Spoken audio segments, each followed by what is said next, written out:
Près de 5000 civils ont été tués ou blessés en Afghanistan pendant les 6 premiers mois de l'année.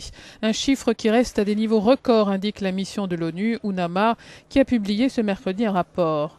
Sur les 4 921 victimes recensées jusqu'au 30 juin, 1592 sont mortes, un chiffre en baisse par rapport au premier semestre 2014. Le nombre de blessés est en revanche en hausse.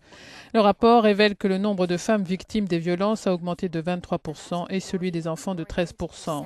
La grande majorité des victimes civiles sont dues aux combats au sol, aux engins explosifs de fabrication artisanale, aux attentats suicides et aux assassinats ciblés, a précisé Daniel Bell de l'UNAMA.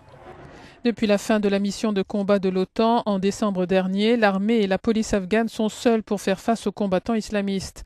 Les chiffres de l'ONU reflètent une propagation des combats à tout l'Afghanistan. Malheureusement, la situation sécuritaire empire, souligne ce résident à Kaboul. Ces derniers jours, la population s'inquiète sérieusement face à la détérioration de la sécurité dans le pays.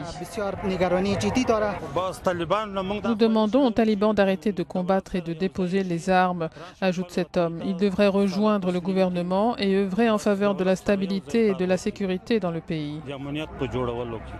Or, les talibans sont plongés dans une crise interne liée à la succession de leur chef historique, le Mollah Omar. Son remplacement par Akhtar Mansour a été rejeté par la famille du défunt. Cette situation a entraîné le report sine die de pourparlers de paix entamés début juillet avec le gouvernement afghan.